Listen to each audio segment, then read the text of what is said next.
नमस्कार विद्यार्थी मित्रांनो, ग्लोबल ऑनलाईन मराठीवरती सर्वांचं स्वागत करतो.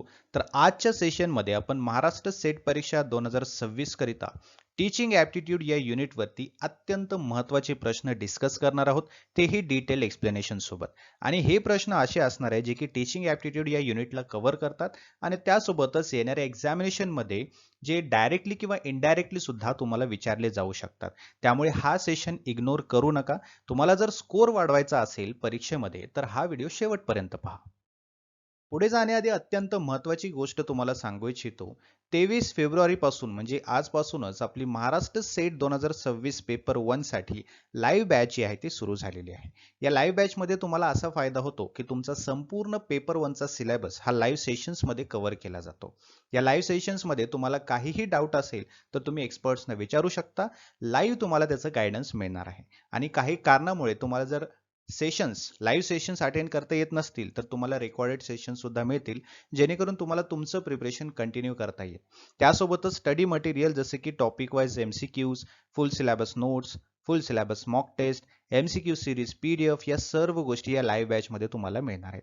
तर आजच तुम्ही या नंबरवरती व्हॉट्सअप मेसेज किंवा व्हॉट्सअप कॉल करून ही बॅच जॉईन करू शकता किंवा ग्लोबल ऑनलाईनचं ॲप्लिकेशन डाउनलोड करा. ॲप्लिकेशनच्या थ्रू सुद्धा तुम्ही ही बॅच जॉईन करू शकता. तर अजिबात वेट करू नका, फटाफट प्रिपरेशनला सुरुवात करा. प्ले स्टोअरवरती जायचं आहे, ग्लोबल ऑनलाईन सर्च करायचं आहे. ॲप्लिकेशन डाउनलोड केल्यानंतर स्टोअर सेक्शनमध्ये जायचं आहे. स्टोअर सेक्शनमध्ये तुम्हाला एक सर्च बॉक्स दिसेल. सर्च बॉक्समध्ये महाराष्ट्र सेट 2026 पेपर 1 सर्च करा. त्यानंतर तुम्ही हा कोर्स जॉईन करू शकता. बघा, लवकरात लवकर जॉईन करा आणि प्रिपरेशनला सुरुवात करा. चला तर सुरू करूया. हा तुमचा पहिला प्रश्न आहे. Lower level learning outcome get focused in. खालच्या स्तरावरील शिक्षण परिणामावर लक्ष केंद्रित करते. ठीक आहे. Memory level, understanding level, reflective level की ऑटोनॉमस डेव्हलपमेंट लेवल. ठीक आहे. तर हा जो प्रश्न आहे तुमच्या अध्यापनाचे स्तर या चॅप्टर वरती आहे. ठीक आहे. यामध्ये प्रश्न असा विचारला आहे की लोअर लेवल लर्निंग म्हणजे खालच्या स्तरावरचं शिक्षण परिणाम लक्ष केंद्रित केले जाते. म्हणजे कोणत्या शिक्षण परिणामावरती लक्ष केंद्रित केलं जातं, जो की खालच्या स्तरावरती आहे. तर ऑब्व्हियसली त्याचा राईट आन्सर आहे ऑप्शन ई, मेमरी लेवल. ठीक आहे. कारण मेमरी लेवल जे आहे हे अध्यापनाची सर्वात खालची पातळी आहे. ठीक आहे. आलं लक्षात? बघा, मेमरी लेवल ही खालची पातळी आहे. याचा जो मुख्य समर्थक आहे तो आहे हर्बर्ट. कोण आहे? हर्बर्ट. ठीक आहे. यामध्ये काय केलं जातं? ही अध्यापनाची पहिली आणि महत्वाची पातळी असते. हे सर्व सजीवामध्ये अस्तित्वात असलेल्या स्मृती आणि मानसिक क्षमतेशी संबंधित आहे. स्मृती स्तरावरील अध्यापन हा अध्यापनाचा सर्वात खालचा स्तर मानला जातो. जिथे विद्यार्थ्यांना नवीन गोष्टी समजवल्या जातात, जिथे विद्यार्थी जास्त सक्रिय नसून शिक्षक हा जास्त सक्रिय असतो, जिथे तुमचा सिलेबस, तुमचा अध्यापनाची पद्धत, तुम्हाला काय शिकायचं आहे है ना, या सर्व गोष्टी शिक्षक ठरवतो. त्याला आपण मेमरी लेवल म्हणजे अध्यापनाचं पहिलं स्तर त्याला म्हणतो आपण. त्यानंतर असतं अंडरस्टँडिंग लेवल. ठीक आहे. अध्यापनाच्या पहिल्या स्तरानंतरचा दुसरा स्तर. ठीक आहे. जसं की ऍडव्हान्स लेवल आपण म्हणू शकतो. याचा जो मुख्य समर्थक आहे तो आहे मॉरिसन. ठीक आहे. अंडरस्टँडिंग लेवल मध्ये काय होतं, जिथे मेमरी सुद्धा असतात आणि इनसाइट सुद्धा असतात. मेमरी आणि तुमचं समजूतदारपणा हे दोन्ही गोष्टी असतात. ठीक आहे. त्यानंतर आहे रिफ्लेक्टिव्ह लेवल. रिफ्लेक्टिव्ह लेवल मध्ये हंट हा मुख्य समर्थक आहे या अध्यापन स्तराचा. यामध्ये मेमरी सुद्धा आहे. ठीक आहे. यामध्ये अंडरस्टँडिंग सुद्धा आहे. ठीक आहे. यामध्ये दोन्हीचा समावेश आहे. मेमरी प्लस अंडरस्टँडिंग हे आलं की रिफ्लेक्टिव्ह लेवल असं म्हटलं जातं. या लेवलमध्ये काय केलं जातं? या लेवलमध्ये विद्यार्थ्यांची जी शिकण्याची पद्धत आहे है ना, ती वाढलेली असते. यामध्ये विद्यार्थी जास्त सक्रिय असतात. ठीक आहे. स्वतःहून शिकण्यासाठी प्रेरित झालेले असतात, मोटिवेटेड असतात है ना. काही गोष्टींचा सोल्युशन शोधण्यासाठी त्यांना रिसर्च सुद्धा करावी लागते, ते सुद्धा ते करतात. याला आपण रिफ्लेक्टिव्ह लेवल असं म्हणतो. ठीक आहे.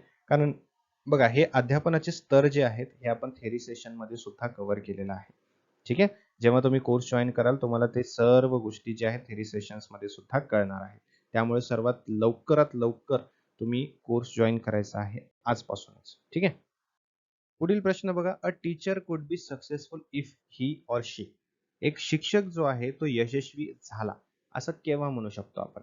जेव्हा तो विद्यार्थ्यांना चांगले नागरिक बनण्यास मदत करतो तेव्हा, की विद्यार्थ्यांना विषयाचे ज्ञान देतो तेव्हा, की विद्यार्थ्यांना परीक्षेत उत्तीर्ण होण्यासाठी तयार करतो तेव्हा, की विषय व्यवस्थितपणे मांडतो तेव्हा. ठीक आहे. तर एक यशस्वी किंवा एक सक्सेसफुल टीचर जो आहे तो कोण आहे? जो की विद्यार्थ्यांना चांगला नागरिक बनण्यासाठी मदत करतो. समजते? बघा, शिक्षण जे आहे याचा उद्देश फक्त पुस्तकी ज्ञान देणं असं नाही. तर विद्यार्थ्यांना समाजामध्ये त्यांची सामाजिक, त्यांची नैतिक आणि जबाबदार नागरिक बनवण्यासाठी प्रेरित करणं म्हणजेच एक यशस्वी शिक्षक आहे असं म्हटलं जातं. ठीक आहे. यामध्ये विषयाचं ज्ञान प्रदान करणं हे सुद्धा महत्वाचं आहे. परंतु ते विषयाचं ज्ञान पुरवणं हे पुरेसं नाही. है ना? विद्यार्थ्यांना सर्वांगीण विकासासाठी काय करावं लागतं? कौशल्य शिकवणं गरजेचं असतं. बरोबर ना? त्यासोबतच विद्यार्थी परीक्षेमध्ये उत्तीर्ण होणं हे सुद्धा महत्वाचं आहे. परंतु ते सुद्धा परीक्षेपुरतं मर्यादित आहे. बरोबर? आणि जे विषय जे आहेत ते सुसूत्रपणे मांडणे किंवा चांगल्या पद्धतीने व्यवस्थितपणे मांडणे जे आहे ते सुद्धा महत्वाचं आहे. ते शिक्षकाच्या अध्यापन कौशल्यासाठी महत्वाचं आहे. बरोबर? हेच त्या यशस्वी ते म्हणजे त्याची जी यशस्वीपणा आहे त्याचं एक एकमेव निकष ठरू शकत नाही. है ना? एक लिमिटेड गोष्ट झाली. त्यामुळे सर्वांगीण विकासासाठी शिक्षकाने एक चांगला नागरिक घडवणं हे सर्वात महत्वाचा घटक आहे. ठीक आहे. पुढचा प्रश्न काय म्हणतोय? In which stage of development a learner faces the problem of vocational adjustment? विकासाच्या कोणत्या टप्प्यावर विद्यार्थ्याला व्यावसायिक समायोजनाच्या समस्येचा सामना करावा लागतो? ओल्ड एज, ॲडोलसन्स, चाइल्डहुड की इन्फन्सी? वृद्धापकाळ, पौगंडावस्था, बालपण की बाल्यावस्था? ठीक आहे. तर याचं करेक्ट जे उत्तर आहे, अगदी बरोबर उत्तर तो आहे ॲडोलसन्स, पौगंडावस्था. बघा, एक एक सांगतो मी तुम्हाला. ओल्ड एज घ्या पहिला. ओल्ड एज जे आहे ही किशोरावस्थेच्या तुलनेत है ना, यामध्ये व्यावसायिक समायोजना जे आहे याच्या ज्या समस्या आहेत ते तुलनेने कमी असतात. कारण करिअर जे आहे ते आधीच स्थापित झालेलं असतं. है ना, ओल्ड एज मध्ये करिअरचं काही संबंध नाहीये. बरोबर ना? त्यामुळे ओल्ड एज या ठिकाणी एलिमिनेट होतं. चाइल्डहुड जे आहे, बालपण, या टप्प्यामध्ये मूल काय करतात? खेळण्यावरती आणि शिक्षणावरती जास्त भर देत असतात. व्यावसायिक समायोजना जी आहे है ना, या समस्येचे येथे उद्भवणं म्हणजे याची काही गरज नाही. व्यावसायिक समायोजना याच्यामध्ये रिलेटेबल नाहीये. कारण इथे विद्यार्थी काय करतो? जास्त खेळामध्ये आणि शिक्षणावर भर देत असतो. ठीक आहे. त्यामुळे करिअर संबंधित निर्णय घेण्याची इथे काही जास्त गरज नसते. त्यानंतर आहे इन्फन्सी. इथे तर हा अजून खालचा थर झाला. बरोबर ना? यामध्ये काय होतं? जन्मानंतरच्या जो सुरुवातीचा टप्पा असतो त्याला आपण इन्फन्सी असं म्हणतो. यावेळी काय होतं? मुलगा जो आहे, मूल जे आहे हे शारीरिक आणि मानसिक वाढीसोबत आजूबाजूच्या वातावरणामध्ये सुद्धा जुळवून घेण्याचा प्रयत्न करत असतो. है ना? त्यामुळे व्यावसायिक समायोजना याचा इथे काहीही संबंध नसतो. सो ॲडोलसंट, पौगंडावस्था जी आहे ती करेक्ट आहे. आलं लक्षात? बघा, हे सर्व स्तर जे आहेत तिथे दिलेले आहेत मी.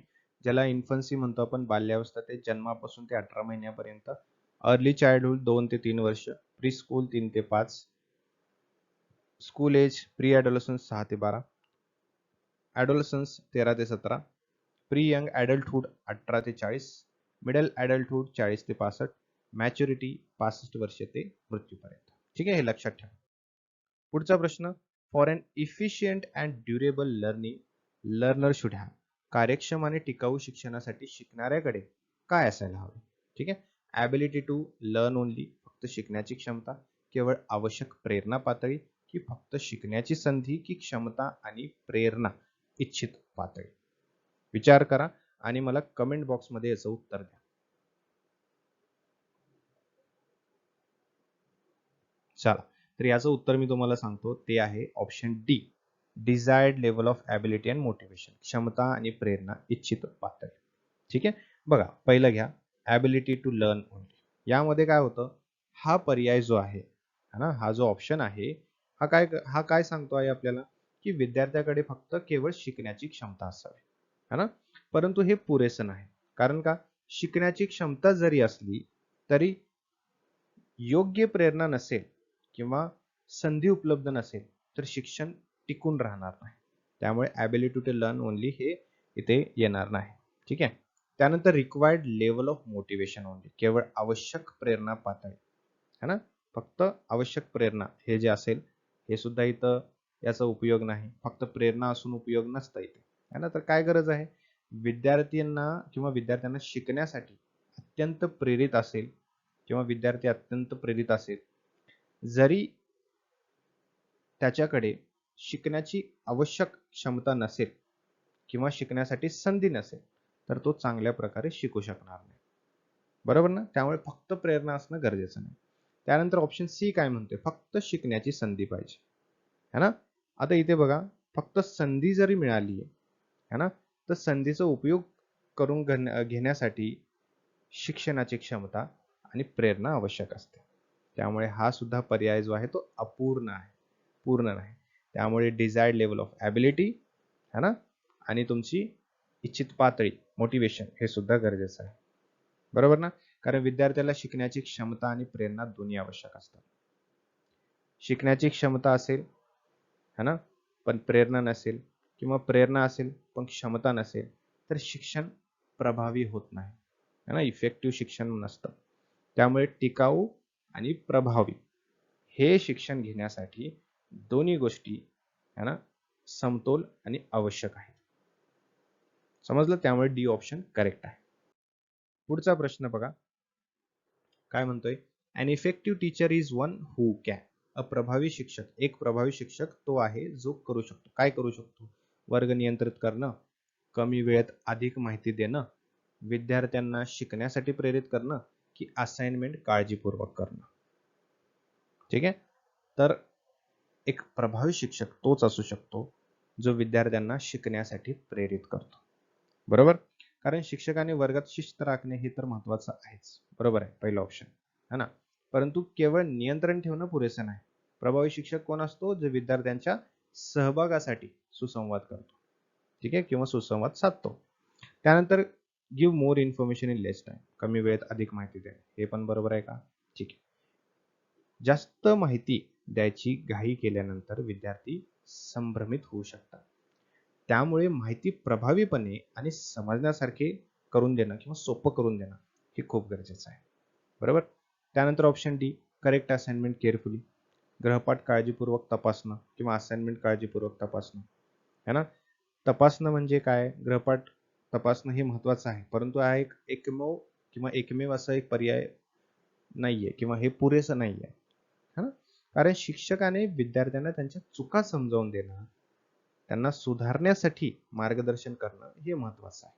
त्यामुळे विद्यार्थ्यांना शिकण्यासाठी प्रेरित करणं, ऑप्शन सी हे सगळ्यात बरोबर उत्तर आहे. ठीक आहे. पुढचा प्रश्न बघा, which of the following comprise teaching skills, खालीलपैकी कोणत्या अध्यापन कौशल्यांचा समावेश होतो. ठीक आहे.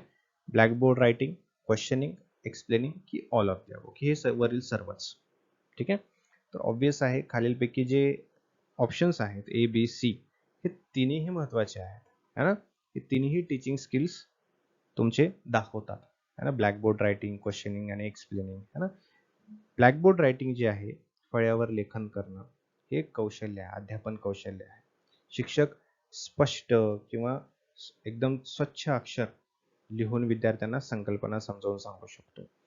क्वेश्चनिंग आहे, प्रश्न विचारणे, योग्य ते प्रश्न विचारण्याने काय होतं, विद्यार्थ्यांना विचार करण्यासाठी आपण प्रेरित करतो, चर्चामध्ये सहभाग करून घेण्याचा प्रयत्न करतो, त्यांना संकल्पना आणखीन चांगल्या पद्धतीने शिकवता येऊ शकतात. एक्सप्लोरिंग, स्पष्टीकरण देणं है ना किंवा एक्सप्लेन करणं त्याला आपण म्हणतो. एखादी संकल्पना सोप्या पद्धतीमध्ये आणि प्रभावी पद्धतीने समजावून सांगणं हे चांगल्या अध्यापनाचे कौशल्य आहे. त्यामुळे हे सर्व तिन्ही ऑप्शन बरोबर आहेत. पुढील प्रश्न, which method of teaching increases maximum census, अध्यापनाची कोणती पद्धत जास्तीत जास्त संवेदना वाढवते. कोणती अशी पद्धत आहे जिथे आपले सर्व सेन्सेस काम करतात. समजते का, सांगा. Problem solving method, laboratory method, प्रयोगशाळा पद्धत, सेल्फ स्टडी की टीम टीचिंग. ठीक आहे. याचं उत्तर मी तुम्हाला सांगतो. याचं उत्तर करेक्ट जे आहे ते लॅबोरेटरी मेथड आहे. कसं काय, इथे सर्व सेन्सेस तुमचे ऍक्टिव्ह असतात. अलग लक्षात, सर्व सेन्सेस इथे ऍक्टिव्ह असतात. कारण काय होतं बघा, जे लॅबोरेटरी मेथड आहे, ही जी पद्धत आहे, हे तुमचे सर्व इंद्रियांना सक्रिय करते, है ना? कारण इथे विद्यार्थी प्रत्यक्षपणे जाऊन अनुभव घेत असतात. तुमचं ऐकणं, तुमचं पाहणं, तुमचं स्पर्श करणं, गंध ओळखणं, बरोबर ना? त्यासोबतच चव घेणं, हे सर्व संवेदना याचा उपयोग केला जातो. त्याला आपण काय म्हणतो? दृष्टी, श्रवण, स्पर्श ज्ञान, है ना? घ्राणेंद्रिय, रसना, हे काय आहे? तुमचे सेन्सेस आहेत. आलं लक्षात? इंद्रिय आहेत तुमचे. या सर्वांचा उपयोग होतो जेव्हा आपण लॅबोरेटरी मेथडमध्ये शिकत असतो. ठीक आहे? आलं लक्षात? पुढे बघा. पुढचा प्रश्न काय म्हणतोय? Dot dot dot method encourages maximum participation of students. अशी कुठली पद्धत आहे जिथे विद्यार्थ्यांच्या जास्तीत जास्त सहभागास प्रोत्साहन देते? चर्चा पद्धत, व्याख्यान पद्धत, ऑडिओ व्हिज्युअल एड्स की पाठ्यपुस्तक? ठीक आहे, तर याचं राईट आन्सर आहे ते आहे डिस्कशन. जिथे विद्यार्थ्यांना डिस्कस करता येतं, चर्चा करता येतं, समस्यांचं निराकरण करून घेता येतं. ठीक आहे, मार्गदर्शन मिळवता येतं. त्यामुळे डिस्कशन हे जास्तीत जास्त इनकरेज करतं पार्टिसिपेट करण्यासाठी. त्यानंतर आहे why do teacher use teaching aids. शिक्षक जे आहे अध्यापन सहाय्य का वापरतात? टूल्स शिकवण्यासाठी, त्याला आपण टीचिंग एड असं म्हणतो. To make teaching fun filled, शिकवण्यात मजा भरण्यासाठी. To teach within understanding level of students, विद्यार्थ्यांच्या आकलनाच्या पातळीवर शिकवण्यासाठी. विद्यार्थ्यांच्या लक्षासाठी, फॉर स्टुडंट्स अटेन्शन, त्याला आपण म्हणतो. विद्यार्थ्यांना चौकस बनवण्यासाठी. मग आपण टीचिंग एड्स, टीचिंग टूल्सचा का वापर करतो? तर विद्यार्थ्यांना किंवा विद्यार्थ्यांच्या आकलनाच्या पातळीवर जाऊन शिकवण्यासाठी. समजतंय? कारण प्रत्येक विद्यार्थ्यांची शिकण्याची पातळी ही वेगळी असते. प्रत्येक विद्यार्थी हा सिमिलर नसतो, सारखा नसतो. प्रत्येकाची शिकण्याची पातळी वेगळी असते. त्यामुळे आपण जेव्हा टीचिंग एड वापरतो तेव्हा प्रत्येक विद्यार्थ्यांना शिकण्यासाठी, है ना, ते उपयुक्त ठरतं. आलं लक्षात? For a teacher which of the following method would be correct for writing on blackboard. ब्लॅकबोर्डवर लिहिण्यासाठी खालीलपैकी कोणती पद्धत शिक्षकासाठी योग्य असेल? है ना, जलद आणि शक्य तितक्या स्पष्ट लिहिणे, है ना, की प्रथम प्रकरण लिहा आणि नंतर विद्यार्थ्यांना ते वाचायला सांगा, की विद्यार्थ्यांना प्रश्न विचारणे आणि त्यांनी सांगितल्याप्रमाणे उत्तर लिहिणे, की महत्त्वाचे मुद्दे शक्य तितक्या स्पष्ट लिहिणे. ऑब्वियस आहे, याचं सरळ सरळ उत्तर आपल्याला दिसतं, ते म्हणजे महत्त्वाचे मुद्दे शक्य तितक्या स्पष्टपणे लिहिणे, है ना. हे सर्वात जास्त रिलेव्हंट आहे. कारण विद्यार्थ्यांना प्रश्न विचारा आणि त्यांनी सांगितलं अशा पद्धतीनेच उत्तर लिहिणे हे चुकीचं आहे. कारण उत्तर, है ना, जे ऍक्च्युअल उत्तर आहे, जे करेक्ट उत्तर आहे तेच विद्यार्थी सांगतील असं नाही, है ना. त्यानंतर प्रथम प्रकरण लिहा आणि नंतर विद्यार्थ्यांना ते वाचायला सांगा, हे सुद्धा चुकीचं आहे. आणि जितकं पटापट तुम्ही लिहाल, जितकं जलद तुम्ही लिहाल, तितकं थोडेसे पॉसिबिलिटीज आहेत की तिथे चुकण्याचे. ठीक आहे, त्यामुळे हे सुद्धा बरोबर नाही. त्यानंतर आहे प्रश्न, विद्यार्थ्यांच्या प्रगतीवर लक्ष ठेवण्यासाठी आणि त्यानुसार अध्यापनात बदल करण्यासाठी मूल्यमापनाची सर्वोत्तम पद्धत कोणती आहे? रचनात्मक मूल्यांकन, सारांशात्मक मूल्यांकन, गुणात्मक मूल्यांकन की उद्दिष्ट आधारित मूल्यांकन? ठीक आहे, प्रश्न नीट वाचा. Progress of students and modified teaching. विद्यार्थ्याच्या प्रगतीवर लक्ष ठेवण्यासाठी, म्हणजे तो प्रगती करत आहे की नाही हे पाहण्यासाठी कुठलं मूल्यांकन बरोबर आहे? तर ऑब्वियस आहे ते फॉर्मेटिव्ह इव्हॅल्युएशन आहे, म्हणजेच रचनात्मक मूल्यांकन. फॉर्मेटिव्ह जे आहे ते कधी केलं जातं, है ना, जी आपलं इंटरनल एक्झाम आहे. कुठली? Internal exam. इंटरनल एक्झाम सर्वांना माहिती आहे, म्हणजे जेव्हा सामायिक एक्झाम व्हायच्या आधी जी आपली इंटरनल एक्झाम घेतली जाते, त्याच्याने आपल्याला काय कळतं की विद्यार्थ्यांची प्रगती होत आहे की नाही, विद्यार्थ्यांना व्यवस्थित समजलेलं आहे की नाही, बरोबर ना. त्याला इंटरनल इव्हॅल्युएशन आपण म्हणतो. समेटिव्ह इव्हॅल्युएशन कुठलं आहे? समेटिव्ह इव्हॅल्युएशन सर्वात शेवटी केलं जातं, जी तुमची फायनल एक्झाम आहे. ठीक आहे. ऑब्जेक्टिव्ह बेस्ड इव्हॅल्युएशन आपण काय करतो? एमसीक्यूज थ्रू इव्हॅल्युएशन करतो, बरोबर. क्वालिटी थ्रू किंवा क्वालिटेटिव्ह इव्हॅल्युएशन जे आहे ते आपण कसं करतो? थेअरी बेस्ड करतो. क्वालिटेटिव्ह आपण चेक करतो, ग्रेड्सने आपण चेक करतो, बरोबर. त्याला आपण काय म्हणतो? क्वालिटेटिव्ह. सो मुलांनी किती प्रोग्रेस किंवा मुलं प्रोग्रेस करत आहेत की नाही, आपण ठरवलेल्या टार्गेटनुसार ते स्टडी करत आहेत की नाही, हे पाहण्यासाठी फॉर्मेटिव्ह इव्हॅल्युएशन करावं लागतं. म्हणजे ऑन गोईंग प्रोसेसमध्येच आपल्याला इव्हॅल्युएट करायचं, शेवटी नाही करायचं किंवा मध्यात नाही करायचं, ऑन गोईंग प्रोसेसमध्ये करायचं, त्याला फॉर्मेटिव्ह म्हणतो. पुढील प्रश्न बघा. खालीलपैकी कोणते सदस्थितीत मूल्यमापन प्रणालीतील नवकल्पनांचे सूचक आहे. Which of the following is indicative of innovations in evaluation system at present? समजते का? सेमिस्टराइज सिस्टीम, प्रोजेक्ट बेस्ड इव्हॅल्युएशन प्रकल्प आधारित मूल्यमापन, की CBCS ज्याला आपण म्हणतो है ना, की ऑब्जेक्टिव्ह बेस्ड इव्हॅल्युएशन. तर सध्याच्या काळाला आपल्याला सर्वांना माहिती आहे ते CBCS है ना. CBCS जी मेथड आहे ती आता सध्याला चालूरित्या वापरली जाते है ना इव्हॅल्युएशनसाठी. आलं लक्षात. सो इथे आपले हे सर्व प्रश्न संपलेले आहेत आणि एक महत्त्वाची सूचना तुम्हाला सांगू इच्छितो. तर अजिबात उशीर न करता लगेचच आपण आता क्वेश्चन्सना सुरुवात करूया. हा तुमचा पहिला प्रश्न तुमच्या स्क्रीनवरती आहे. प्रश्न काय म्हणतोय बघा, खालीलपैकी कोणते विद्यार्थी वैशिष्ट्य अध्यापनाच्या परिणामकारकतेशी अत्यंत संबंधित आहे? Which of the following learner characteristic is highly related to effectiveness of teaching? शिकणाऱ्याचे पूर्वीचे अनुभव, विद्यार्थ्यांच्या पालकांची शैक्षणिक स्थिती, शिकणाऱ्याच्या समवयस्क गट, की कुटुंबाचा आकार ज्यातून शिकणारा येतो? याचं उत्तर तुम्ही कमेंट बॉक्समध्ये सुद्धा देऊ शकता. ठीक आहे. तर याचं खरं उत्तर जे आहे ते आहे ऑप्शन ए, म्हणजे एक्झॅक्ट रिलेव्हंट आन्सर जर म्हटलं तर हे आहे प्रायर एक्सपिरियन्स ऑफ लर्नर. बरोबर. कारण शिकवण्यासाठी शिक्षकाला अगोदर माहिती हवं की विद्यार्थ्यांना एक बेसिक गोष्ट किती माहिती आहे, तेव्हाच आपण पुढे जाऊन ऍडव्हान्स गोष्टी विद्यार्थ्यांना शिकवू शकतो. त्यामुळे प्रायर नॉलेज असणं हे खूप गरजेचं आहे. बघा, शिकणाऱ्याच्या प्रति अनुभव है ना, हे ठरवतो की तो पुढील महत्वाची माहिती कशी तयार करतो. बरोबर ना. कारण ज्ञात ते अज्ञात ही जी मॅक्झिमम ऑफ टीचिंग आहे, ही जी पद्धत आहे, ही काय करते, जोडणी टिकवून ठेवण्यासाठी सुलभ करते आणि अशा प्रकारे अध्यापनाच्या परिणामकारकतेशी अत्यंत संबंधित आहे. समजते. ज्ञात ते अज्ञात त्याला आपण काय म्हणतो, नोन टू अननोन असं म्हणतो. ठीक आहे. हे काय आहे, हे एक मॅक्झिमम ऑफ टीचिंग आहे, शिकवण्याची एक पद्धत आहे. याला अध्यापनाची कमाल असं सुद्धा म्हणतात. तर ज्ञात ते अज्ञात एक अशी पद्धत आहे ज्या ठिकाणी विद्यार्थ्यांना प्रायर नॉलेज, विद्यार्थ्याकडे किती ज्ञान अगोदर पासून आहे हे बघितलं जातं, त्यानंतर त्यांना अज्ञात गोष्टी शिकवल्या जातात. ठीक आहे. पालकांकडून शिकत असताना आणि समवयस्क पालकांकडून शिक्षण आणि समवयस्क गट देखील शिकण्याच्या स्तरावर आणि गुणवत्तेवर प्रभाव पाडतात.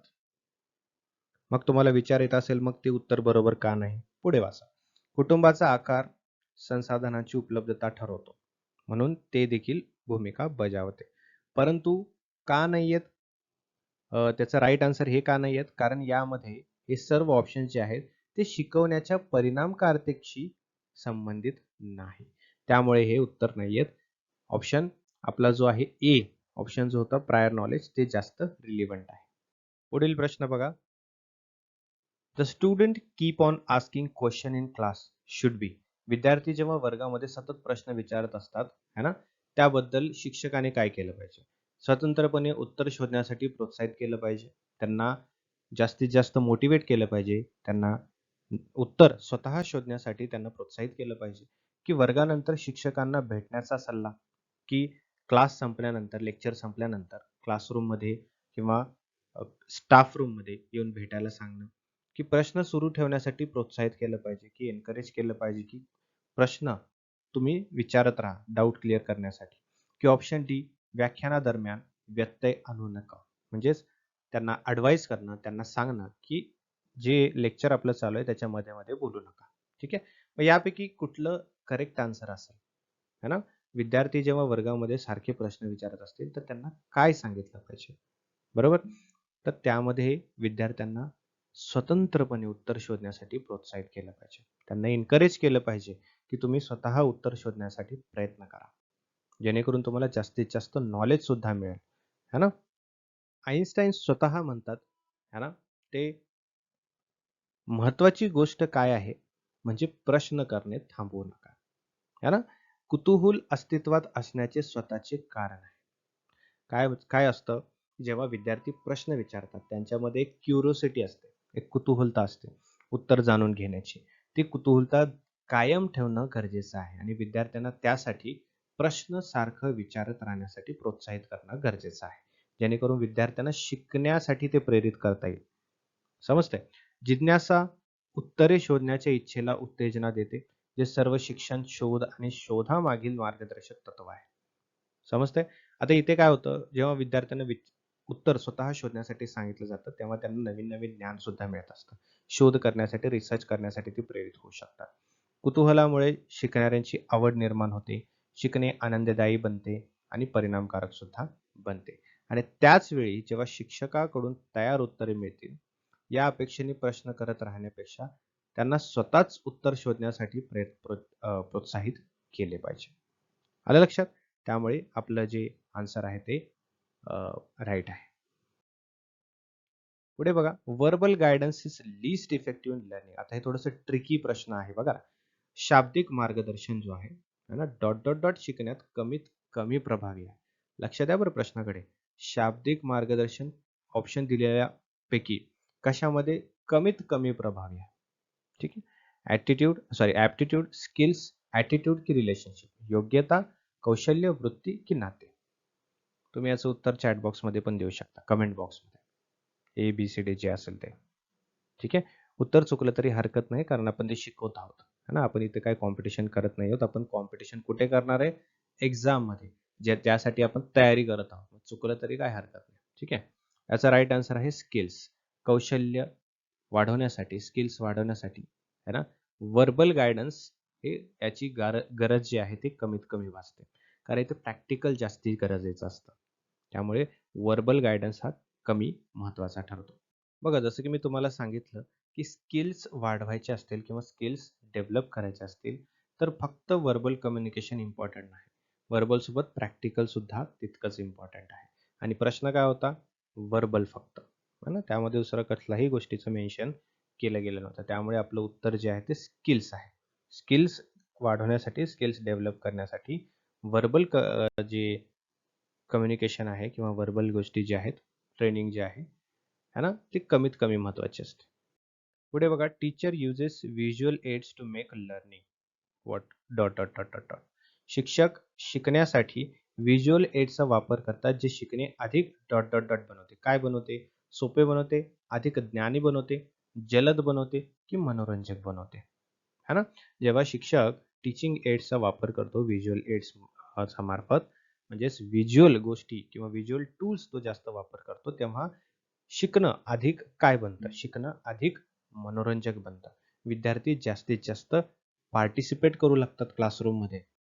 विद्यार्थ्यांना ते शिकण्यासाठी जास्त प्रेरित करतं. है ना? त्यामुळे वर्गामध्ये सुद्धा अटेंडन्स जास्त बघायला मिळू शकते. आलं लक्षात? पुढील प्रश्न बघा, मूक स्टँड्स फॉर. मूकचा अर्थ इथे काय आहे असं विचारलेलं आहे. ठीक आहे.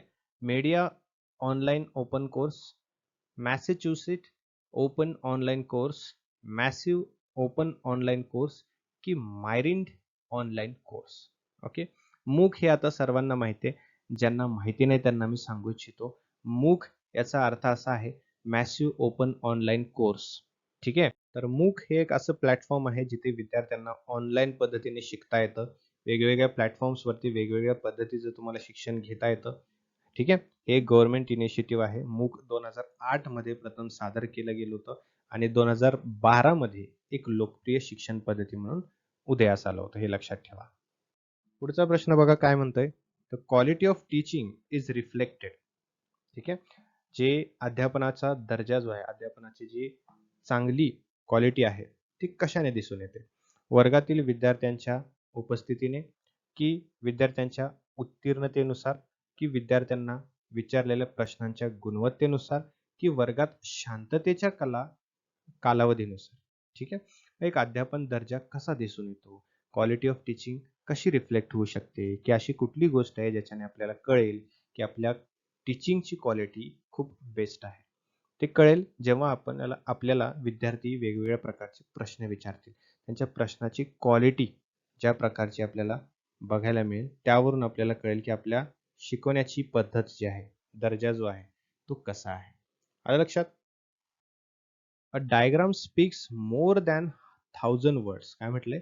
असा डायग्राम आहे जो की 1000 शब्दांपेक्षा जास्त काही बोलून जाऊ शकतो. ठीक आहे. हे जे स्टेटमेंट आहे याचा अर्थ काय आहे? The statement means that the teacher should, म्हणजे या स्टेटमेंटचा अर्थ असा आहे की या विधानाचा अर्थ असा आहे की शिक्षकाने डॉट डॉट डॉट केले पाहिजे. काय केले पाहिजे? विचार करा. उत्तर द्या. ऑप्शन काय म्हणतायत? अध्यापन, आकृती वापरा, है ना? वर्गात अधिक बोला, वर्गात शिकवण्याच्या साधनांचा वापर करा, की वर्गात जास्त बोलूच नका. ठीक आहे. आता diagram speaks more than 1000 words. एक आकृती जी आहे ती 1000 पेक्षा जास्त शब्द बोलते. याचा अर्थ काय आहे? याचा अर्थ असा की शिक्षक जो आहे तो टीचिंग एड्सचा वापर करत आहे. विद्यार्थी जास्तीत जास्त शिकण्यामध्ये एंगेज होण्यासाठी शिक्षक काय करतोय? शिकवण्याच्या साधनांचा वापर करतोय. ठीक आहे. आणि डायग्राम, चार्ट, बोर्ड हे सर्व काय आहेत? हे सर्व टीचिंग एड आहेत. हे सर्व काय म्हणतात त्याला? शिकवण्याचे साधनं आहेत. ठीक आहे. त्यामुळे ऑप्शन सी जो आहे तो आपला राइट येतो. In which level of teaching the teacher's role is more active rather than being interactive. ठीक आहे. अशी कुठली लेवल आहे जिथे शिक्षकांचा किंवा शिक्षकांचे स्तर जो आहेत ते जास्त ऍक्टिव्ह असतात आणि विद्यार्थ्यांचे काय असतात? पॅसिव्ह असतात किंवा इंटरॅक्टिव्ह जास्त नसतात, है ना? मेमरी लेवल, अंडरस्टँडिंग, रिफ्लेक्टिव्ह की ऑटोनॉमस? ऑब्व्हियसली जिथे मेमरी लेवल आहे, पहिली पातळी आहे, प्रथम पातळी आहे, तिथे शिक्षक जास्त सक्रिय असतो. ठीक आहे. त्यामुळे मेमरी लेवल जी आहे ती करेक्ट आहे आन्सरमध्ये. आलं लक्षात? पुढे बघा. बघा हे काय आहेत? विषयाच्या निवडापासून मूल्यांकनापर्यंत किंवा मूल्यमापनापर्यंत अध्यापन आणि अध्यापनाची मुख्य प्रक्रिया ही शिक्षकाकडेच राहते. कारण मेमरी लेव्हल जे टीचिंग आहे ते असंच असतं. शिक्षक जो आहे तो सगळं ठरवत असतो. शिक्षकच ठरवत असतो की त्यांचा सिलेबस काय असणार आहे. शिक्षकच ठरवतो की त्यांची एक्झाम कधी होणार आहे. शिक्षकच ठरवतो कोणाला पास करायचं, फेल करायचं, राईट? काही ॲडव्हांटेजेस आहेत मेमरी लेव्हलचे, जसे की it is beneficial for young learners किंवा यंग स्टुडंट्स. नवीन गोष्टी शिकू इच्छितात त्यांच्यासाठी चांगला आहे. युजफुल फॉर स्लो लर्नर्स, जे हळू शिकतात त्यांच्यासाठी पण चांगला आहे. है ना? लहान मुलांसाठी नवीन कन्सेप्ट शिकण्यासाठी चांगला आहे. है ना? काही बेसिक गोष्टी समजून घेण्यासाठी सुद्धा गरजेचं आहे. ठीक आहे. पुढे बघा. The communication process is active and interactive at a very high level in which of the following level of teaching. ठीक आहे. लेवल ऑफ टीचिंग मध्ये सगळ्यात जास्त इंटरॅक्टिव्ह आणि ऍक्टिव्ह असलेलं कम्युनिकेशन प्रोसेस कोणत्या लेवलमध्ये आहे? रिफ्लेक्टिव्ह, अंडरस्टँडिंग, मेमरी की ऑटोनॉमस डेव्हलपमेंट लेवल? ठीक आहे. जसं की आपल्याला माहिती आहे अध्यापनाचे स्तर जे आहे त्याच्यामध्ये आपण पाहिलं. ठीक आहे. मेमरी लेवल, अंडरस्टँडिंग आणि रिफ्लेक्टिव्ह.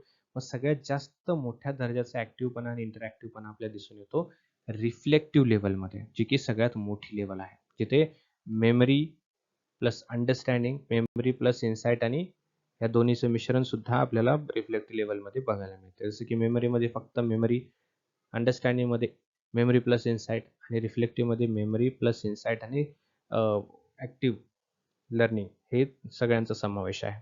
ठीक आहे. पुढचा प्रश्न. More interactive and student centric is. ठीक आहे. अधिक संवादी आणि विद्यार्थी केंद्रित काय आहे? लेक्चर आहे, वर्कशॉप आहे, सेमिनार आहे की डिस्कशन आहे? आता या 4 ऑप्शन्स पैकी सर्वात जास्त इंटरॅक्टिव्ह काय असू शकतं स्टुडंटसाठी? ठीक आहे. तर ऑब्व्हियस आहे डिस्कशन. डिस्कशनमध्ये काय होतं? जास्त इंटरॅक्शन होतं. डिस्कशन म्हणजे काय? प्रश्न आणि उत्तरांची देवाणघेवाण. तिथे इंटरॅक्शन सगळ्यात जास्त आहे. बरोबर? सोपा प्रश्न आहे. पुढचा प्रश्न बघा काय म्हणतोय. The blackboard can be utilized best by teacher for. शिक्षकाकडून ब्लॅकबोर्डचा वापर कोणत्या गोष्टीसाठी सर्वोत्तम केला जाऊ शकतो? ठीक आहे. पहिला प्रश्न आहे, पहिला ऑप्शन आहे अध्यापनाची बाब काळ्या पांढऱ्यात टाकण्यासाठी, की विद्यार्थ्याला चौकस बनवण्यासाठी, की महत्त्वाचे आणि लक्षणीय मुद्दे लिहिण्यासाठी, की स्वतः शिक्षकाला हायलाइट करण्यासाठी? ठीक आहे. ऑब्व्हियसली याचं उत्तर आहे महत्त्वाचे आणि लक्षणीय मुद्दे लिहिण्यासाठी ब्लॅकबोर्डचा चांगला वापर केला जाऊ शकतो. पुढील प्रश्न काय विचारतोय, की which of the following indicates evaluation? खाली दिलेल्या ऑप्शन्स पैकी असं कुठलं ऑप्शन आहे जे की मूल्यमापन सूचित करतं? बरोबर ना? Shyam got 45 marks out of 200. श्यामला 200 पैकी 45 गुण मिळाले आहेत. ठीक आहे. हे तुम्हाला इव्हॅल्युएशन आहे म्हणून सांगताय का? की Nitin got 38% marks in English, की नितीनला इंग्रजीमध्ये 38% मिळाले. ठीक आहे. हे इव्हॅल्युएशन आहे का? की Ram got first division in final examination.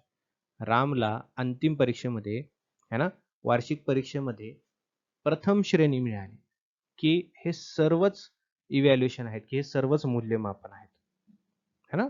Obviously बघा ना, आता हे सर्वच सांगतात आपल्याला 45% मार्क्स मिळाले किंवा 45 मार्क्स मिळाले, 38% मिळाले, फर्स्ट डिव्हिजन मिळाला. हे सर्वच सांगतात आपल्याला, की हे इव्हॅल्युएशनमुळे मिळालेले आहेत.